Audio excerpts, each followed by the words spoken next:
तो नमस्कार सभी दोस्तों को। आज का हमारा टॉपिक है, मैं आपको एक टॉपिक करवा रहा हूँ सुप्रीम कोर्ट, यानी कि पूरा कंप्लीट एक ही क्लास में जितनी लंबी होगी 2 से 4 मिनट की, इसमें मैं आपको आज कंप्लीट सुप्रीम कोर्ट कराऊंगा और इससे सिंगल भी क्वेश्चन बाहर नहीं आने का ये 100% गारंटी के साथ मैं आपसे प्रॉमिस कर रहा हूँ। ये कंप्लीट सुप्रीम कोर्ट है, उसके अनुच्छेद इससे बाहर एक भी क्वेश्चन नहीं आएगा। तो चलिए स्टार्ट करते हैं। सुप्रीम कोर्ट, सबसे पहले सुप्रीम कोर्ट जो एक्ट आता है वो आता है 1773 में अंग्रेजों में, और फिर 1774 में कलकत्ता में सुप्रीम कोर्ट की स्थापना होती है और जिसके पहले न्यायाधीश बनते हैं एलिजा एम्पे। ये था इसका जो पृष्ठभूमि, यानी कि 1773 का चार्ट एक्ट आता है, 1774 में कलकत्ता में सुप्रीम कोर्ट की स्थापना होती है और पहले न्यायाधीश बनते हैं एलिजा एम्पे।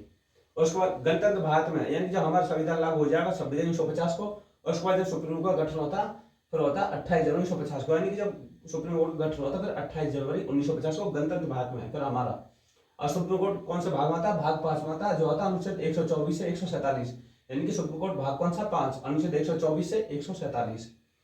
तो सुप्रीम कोर्ट की स्थापना हुआ थी अनुच्छेद 124(1). ये क्वेश्चन पूछ जाता है कि सुप्रीम कोर्ट कौन सा आर्टिकल में होता है, तो अनुच्छेद 124(1) में सुप्रीम कोर्ट की स्थापना। न्यायाधीशों की नियुक्ति, यानी कि सुप्रीम कोर्ट के जजों की नियुक्ति होती है, वो होते हैं अनुच्छेद 124(2) में, यानी कि अनुच्छेद 124(2) में न्यायाधीशों की नियुक्ति है। सुप्रीम कोर्ट के न्यायाधीश को पद से हटाना, यानी कि उनको हटाते हुए सुप्रीम कोर्ट न्यायाधीश को महाभियोग के द्वारा हटाया जा सकता है। संसद में महाभियोग बुलाया जाता है इनके खिलाफ, जब इनको हटाते हैं और इनकी नियुक्ति करता है राष्ट्रपति। तो सुप्रीम कोर्ट न्यायाधीश को हटाना वो अनुच्छेद 124(4) में, यानी कि सुप्रीम कोर्ट के न्यायाधीश को हटाना अनुच्छेद 124 का 4। और सुप्रीम कोर्ट के न्यायाधीश की शपथ वो आती है अनुच्छेद 124(6) में। सुप्रीम कोर्ट के न्यायाधीश की शपथ वो आती है अनुच्छेद 124(6) में।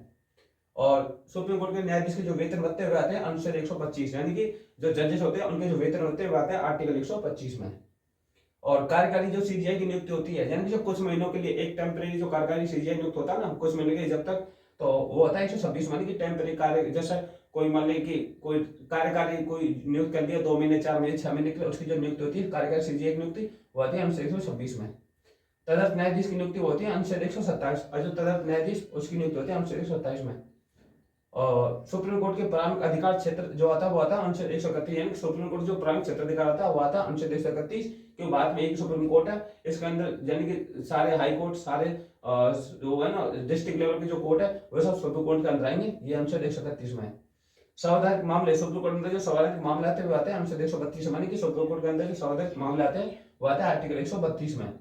और सिविल मामले आएंगे वो आएंगे अनुच्छेद 133 में, और सिविल मामले वो अनुच्छेद 133 में, और आपराधिक मामले आते हैं अनुच्छेद 124 में, आपराधिक मामले अनुच्छेद 124 में। और सुप्रीम कोर्ट को पुनरावलोकन की शक्ति अनुच्छेद 137, ये क्या होता है? यानी कि अपने फैसले पे द्वारा विचार कर सकता है। मान ली कोई एक बार फैसला दे दिया, उस पर 10 साल 20 साल बाद भी कोई द्वारा अपना विचार कर सकता है, वो होता है पुनरावलोकन शक्ति, वो आती है अनुच्छेद 137 में। ये बहुत बार पूछा जाता है। और यानी कि मामलों के अंतरिम शक्ति, यानी कि सुप्रीम कोर्ट जो कोई जैसे कोई मामला उसके अंदर हस्तक्षेप कर सकता है अगर जरूरत हो, तो आता है 139 में, यानी कि मामलों के अंतरिम की शक्ति सुप्रीम कोर्ट की वो आती है अनुच्छेद 139। और बाकी राष्ट्रपति को सलाह, यानी कि राष्ट्रपति की सलाह जो सुप्रीम कोर्ट के जो सीजीआई राष्ट्रपति जो सलाह लेता है कोर्ट से लेता वो अनुच्छेद 143 में है, लेकिन राष्ट्रपति इसकी सलाह को मानने के लिए बाध्य नहीं है। सुप्रीम कोर्ट को अभिलेख न्यायालय कहा गया। अभिलेख का मतलब यानी कि रिकॉर्ड, यानी कि इसमें जैसे कोई 50 साल वाला कोई रिकॉर्ड है वो सुप्रीम कोर्ट में संभाल कर रखा, कोई लंबे लंबे मुकदमे जो रिकॉर्ड रूम में रखे होते हैं वही अभिलेख न्यायालय, तो सुप्रीम कोर्ट को अभिलेख न्यायालय कहा गया 129 में। मूल अधिकारों का रक्षक ये कहा गया अनुच्छेद 32 में, इसमें मूल अधिकार रक्षक अनुच्छेद 32, और संविधान की हृदय आत्मा भी आर्टिकल 32 को अम्बेडकर ने कहा था। इसमें 5 बैंक रिट आती है सुप्रीम कोर्ट की, 5 सुप्रीम कोर्ट हाई कोर्ट की रिट आती है, देख सुप्रीम कोर्ट की 32 में, और हाई कोर्ट की रिट पूछता वे 226 में आती है। अब 5 दोनों की सेम रिट है, 5 प्रकार की है। इसमें बंदी, प्रत्यक्षीकरण, परमादेश, प्रतिषेध, उत्प्रेषण और अधिकापेक्षा है। 5 प्रकार रिट कौन सी है?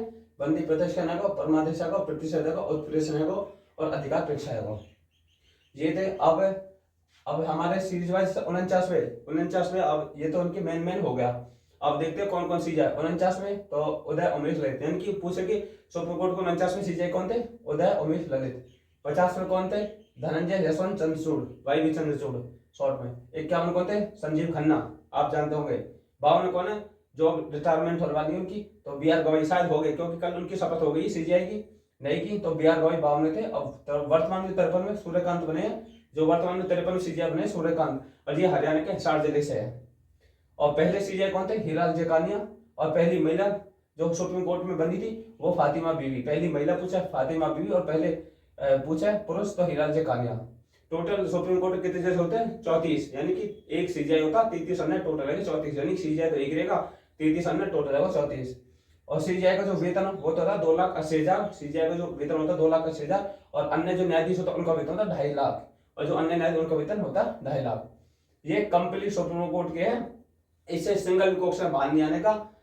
ये एक ही क्लास में 4 मिनट या 5 मिनट की जो क्लास है इसमें मैंने कंप्लीट सुप्रीम कोर्ट कवर कर दिया, सिंगल क्वेश्चन बाहर नहीं आएगा।